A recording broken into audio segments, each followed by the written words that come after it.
2011 India ശ്രീലങ്കയ്ക്കെതിരായ ലോകകപ്പ് വിജയം ആഘോഷിക്കുന്ന രാത്രി രാമേശ്വരത്ത് നിന്നും കച്ചദ്വീപ് ഭാഗത്തേക്ക് മത്സ്യബന്ധനത്തിന് പോയ ജോൺ പോളും സുഹൃത്തുക്കളും മടങ്ങിയെത്തിയത് ജീവനറ്റ ശരീരങ്ങളായാണ്. ശ്രീലങ്കൻ നാവികസേന ആ 4 പേരെയും മർദ്ദിച്ചു കൊല്ലുകയായിരുന്നു. അങ്ങനെ കച്ചദ്വീപിന്റെ പേരിൽ നഷ്ടപ്പെട്ട അനേകം ജീവനുകൾക്കും പിടിയിലായ മത്സ്യത്തൊഴിലാളികളുടെയും മത്സ്യബന്ധന ബോട്ടുകളുടെയും പേരിൽ കോൺഗ്രസിനെതിരെയും DMK-ക്കെതിരെയും കണക്ക് ചോദിക്കുകയാണ് BJP. ബ്രിട്ടീഷ് ഇന്ത്യ കാലം മുതൽ തമിഴരും ശ്രീലങ്കക്കാരും മത്സ്യബന്ധനത്തിന് പോയിരുന്ന ദ്വീപ് 1974 ഇൻഡോ ശ്രീലങ്കൻ മാരിടൈം ഉടമ്പടി പ്രകാരം ശ്രീലങ്കയ്ക്ക് നൽകിയത് ഇന്ദിരാഗാന്ധി സർക്കാർ. ദ്വീപിനെ സംബന്ധിച്ച വിവാദങ്ങൾ ഇന്ത്യക്ക് സ്വാതന്ത്ര്യം ലഭിച്ചതിന് പിന്നാലെ ഉടലെടുത്തതാണ്.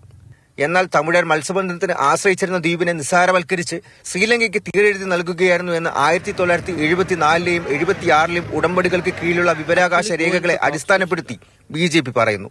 The truth is, for a party which has been saying how was Kachatibu given away, how was state government not consulted, how could the union government have done this? The fact is that actually there were consultations going on. They were kept fully informed. Katchatheevu പരിസരത്ത് മത്സ്യബന്ധനത്തിന് പോയ 6184 മത്സ്യത്തൊഴിലാളികളാണ് കഴിഞ്ഞ 20 വർഷത്തിനിടയ്ക്ക് ശ്രീലങ്ക തടവിലാക്കിയത്. വിവരാവകാശ രേഖകൾ ചൂണ്ടിക്കാട്ടി അണ്ണാമലൈ തൊടുത്ത അമ്പ് പ്രധാനമന്ത്രി അടക്കം BJPയുടെ കേന്ദ്ര നേതാക്കൾ ആയുധമാക്കി കഴിഞ്ഞു. കന്യാകുമാരിയും രാമേശ്വരവും അടക്കം തിരഞ്ഞെടുപ്പിൽ BJPക്ക് അനുകൂലമാക്കാനാണ് ശ്രമം. മാതൃഭൂമി ന്യൂസ്, ഡൽഹി.